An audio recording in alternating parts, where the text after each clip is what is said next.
Hello viewers, আশা করি সকলে ভালো আছেন। তো আমিও ভালো আছি। তো চলে আসলাম আরও একটি ব্লগ ভিডিও নিয়ে আপনাদের মাঝে। তো আমি একটি পার্সেল অর্ডার দিয়েছি সুদূর ঢাকা থেকে। তো পার্সেল কুরিয়ার অফিসে এসে পৌঁছেছে।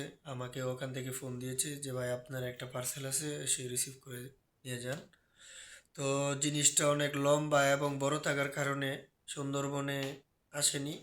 তো সেটা আসছে এজেআর কুরিয়ার সার্ভিস টঙ্গীতে।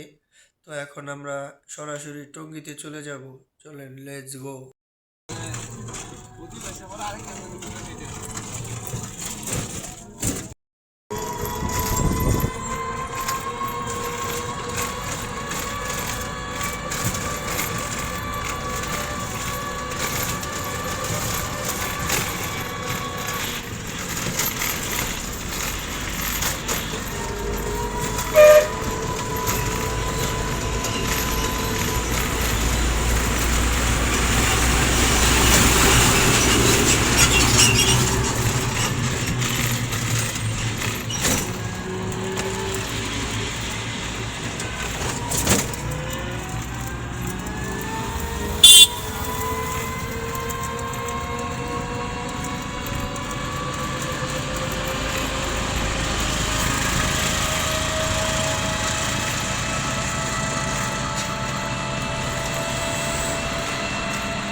এই যে আর কুরিয়ার।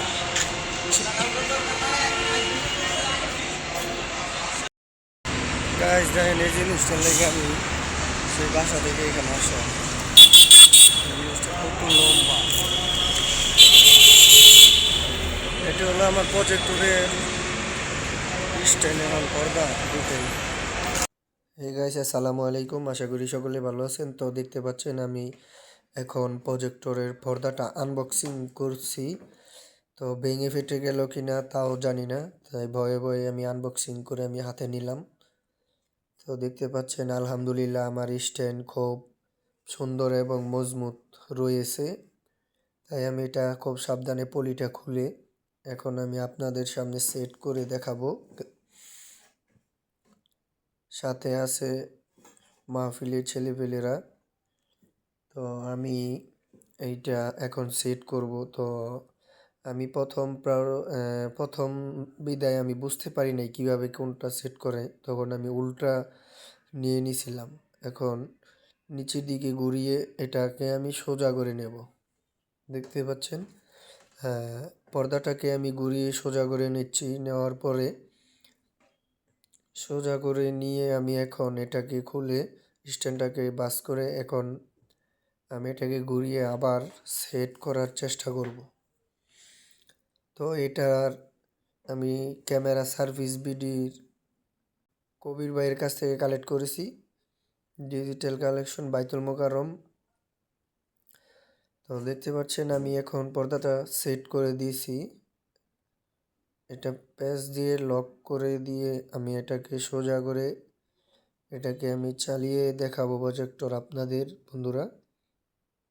এই দেখতে পাচ্ছেন এটাকে আমি সেট করে দিয়েছি একটা জায়গায়। এটা মহিলা প্যান্ডেলের জন্য, যারা প্রজেক্টর চালায় প্রজেক্টরের মাধ্যমে মহিলারা আওয়াজ শুনবে আর কি। এই দেখতে পাচ্ছেন আমার স্ট্যান্ড পর্দা রেডি, খুব সুন্দর দেখা যাইতেছে। প্রায় এটার প্রাইস নিয়েছে গাইস প্রায় 4,000 টাকা প্লাস। 4,000 টাকা প্লাসের মধ্যে আবার কিন্তু ভাড়াটারাও আছে, তাই 4.5 মতোই পড়ে গেছে। তো এখন এটা আমি সেট করে আমি ক্যামেরা দিয়ে চালিয়ে আপনাদেরকে দেখাবো। তো যেহেতু আমি নতুন, আমার কাছে একটু আনইজি লাগছে, তবুও কাজটি থামিয়ে না রেখে আমি চালিয়ে যাচ্ছি। তো আমি থেমে না থেকে আমি আবারও চেষ্টা করলাম। তো এখন আমি পুরাই এই যে দেখতে পাচ্ছেন যে আমি পর্দাটা সেট করে দিয়েছি। আমি নতুন বিদায় আমি বুঝতে পারি নাই। তো এখন আমি এটা একবার ফিটিং করা হওয়ার পরে আমি কিছুটা বুঝতে পেরেছি কোনটা কিভাবে সেট করতে হয়। এই বন্ধুরা, ঠান্ডা থাকার কারণে আমার ভয়েসটা চেঞ্জ হয়ে গেছে। তো আমি আপনাদেরকে প্রজেক্টরের পর্দা সেট করে দেওয়ার পরে এই যে দেখতে পাচ্ছেন আমি লাইন দিয়ে আপনাদের মাঝে চালিয়ে দেখাচ্ছি। তো আপনারা অবশ্যই কমেন্টে জানিয়ে যাবেন কীরকম হয়েছে।